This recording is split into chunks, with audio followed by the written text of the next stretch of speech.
Bernie came out with a new plan. He had two new plans actually released in the past 2 days. One is a plan to eliminate Americans' medical debt. They will negotiate and pay off past due medical bills and collections that credit agencies have reported. They would also ban the collection of medical debts beyond the statute of limitations and instruct the IRS to conduct a review of the billing and collection practices of the nearly 3,000 nonprofit hospitals. So broadly assault medical debt. The other big plan that he dropped was a wealth tax that you'll recall Elizabeth Warren had introduced a wealth tax some time ago. This one is even more dramatic. It would create an annual tax that would apply to households with it. Now, I want everybody to sit down because I don't want you're going to freak out about this, a lot of you. It's going to apply to households. So it's not just an individual. It's a married couple who have this amount together with a net worth above $32 million. Yep. This will affect 180,000 households in total, the top 0.1%. He would create a 1% tax on net worth above 32 million, with increasing marginal rates that top out at 8% on net worth over $10 billion. So those people are going to get hit hard. That is, for single filers, the brackets would be halved, meaning the tax would kick in at $16 million. Yeesh. I got to start looking into some places in the Bahamas or something. I mean, I'm an ardent Bernie supporter, but it's disturbing on some level when you look at like the stats that most Americans can't get, $500 together as an example. This is the type of thing that gives us a brand from being disconnected from middle-class concerns. Here is Stuart Varney, the expert, brought on to Fox and Friends to explain why this is so bad. Senator Elizabeth Warren has a wealth tax proposal. If you are worth $50 million or more, you would pay a wealth tax of 2% each and every year on your accumulated wealth. Axios reports that Bernie Sanders has an even more aggressive wealth tax. In other words, he would take more than the 2% over 50 million that Elizabeth Warren would take.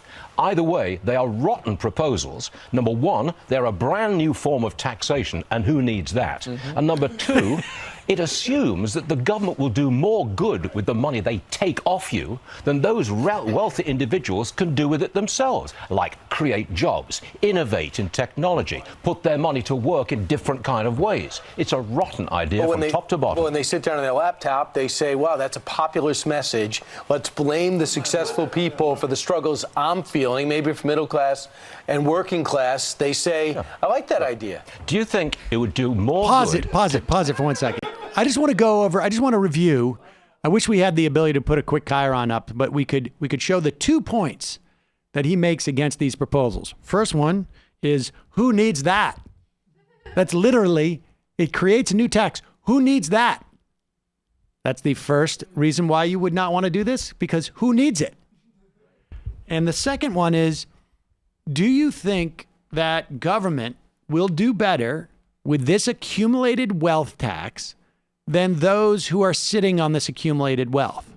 Now, definitionally, accumulated wealth is not being invested in creating jobs. It is accumulating. It's a hoard that they're sitting on. It is exactly that. Is that a populist idea that's popping up in your head? It's where the word hoard comes from. Exactly. It's definitionally. People create jobs to the extent that they create jobs with their businesses. This is not a corporate tax. This is on individuals. None of that money that these individuals are sitting on create jobs. Now, to be fair, maybe they are spending this money on a McMansion or 10 or extra 100 or 200 foot boat but it's not that 2% or 1% above 32 million that they're spending, right? Like the idea that like, oh, I only have $32 million between the two of us, sweetheart. We're going to have to pay another $3 million in taxes. That's going to leave us only with $29 million. So I guess we're not going to go out and spend $22 million on the house that we were going to get, or the boat, or the car. And they're demonetizing YouTube. There is no scenario where this is going to stop a wealthy person from buying what they want to buy. The fact of the matter is they can't find enough to buy. But let's let Stuart Varney have one more crack at this. Their money to work in different kind of ways. It's a rotten idea from top to bottom. Well, when they sit down on their laptop, they say, wow, that's a populist message. Let's blame the successful people for the struggles I'm feeling, maybe for middle class and working class. They say, I like that idea. Do you think it would do more good to take money off wealthy people and give it to other people? That's not the way. Yeah. Yes. The answer is yes. It would. In fact, it would. There's a tremendous amount of data that shows that it would. I can just tell you, like at first, the concentration of wealth is underfunding our Social Security program. The concentration of wealth is slowing the velocity of money. It is not traveling through the system as much. Not as many people are touching it because you have it all. You have 3 families in this country who have more wealth than the bottom 50% of the people? Of course it would. There's not even any question. In fact, all you can come up with for the reasons why it's no good is who needs that? Under Bernie's plan, this is how much these billionaires would owe this year. The Walton family would owe $14.8 billion. Jeff Bezos, $8.9 billion. Charles Koch, $3.2 billion. Sheldon Adelson, $2.6 billion. Rupert Murdoch, $1.28 billion. Just contemplate, this is a 1%, or I guess on some of these guys, an 8% tax. The idea would be within 15 years, you would basically take out billionaires. You would tax at a rate in which they cannot accumulate this kind of wealth. And so good for Bernie. I don't know if we will see it anytime soon, but the idea, the fact that 2 of the leading candidates are debating how much should we take from billionaires, I like quite a bit. There's a contrast that kind of points out how, they aren't using this money for anything useful because, as this Yahoo Finance clip points out, it's all stuck into things that aren't very liquid. That's right. Okay, so here's another example of this. Here we go. Here is they're looking at this on Yahoo and they're trying to figure out like, well, how do we talk about this? Like how can we possibly make it sound sympathetic that someone with over $32 million just parked somewhere is in some way, it's going to be complicated. It's going to be so complicated to do this. It's not. It's bad for the market, but it's also very early in the primary season. And as is the case in every primary season, it's all about appealing to your base. So the Bernie Sanders, the Elizabeth Warren wing of the party, however defined, is appealing to that base and almost sort of one-upping. I see your 2% wealth tax and raise you up to, I think Bernie's proposal was as high as 8%. Yeah.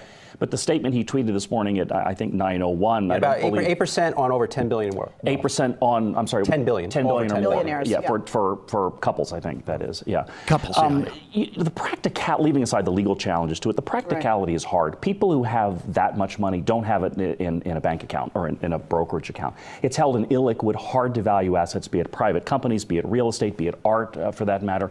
Valuing those things on an annual basis has all kinds of because friction. it's not. Pause it. Now, there's a lot of friction in valuing. I mean, because all that art that they're hanging out, like those $20 million paintings that they have in their house, those are creating a lot of jobs because you have to have someone come in and dust it.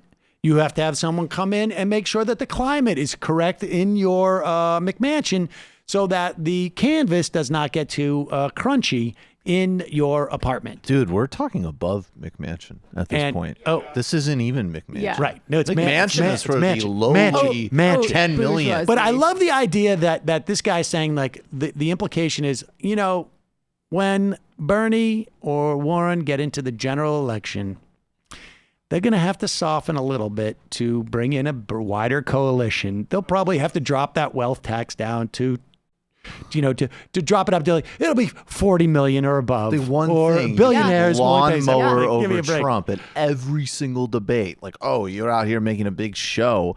Well, I got a tax. How about that? I mean, it's just, I know it will never change because this is, it's not empirically based, but it's stunning. Like, every single poll says socially moderate to even center right, economically center left to populist. Like, that is wherever the elusive center exists, that's what it is. And these people just still talk as if there's somebody in There's Akron. going to be a lot of There's someone in Akron making like $50,000 a year. It's like, you know what? I'm pretty concerned about this wealth tax because there's really creative people who run the economy, and I sure wouldn't want them to jeopardize my lower middle class job. That And why don't you certainly support the hasn't- arts, huh, Bernie? That certainly hasn't happened. That's right. In the last Who's couple gonna of buy decades. all That's those, the more boutique version, right?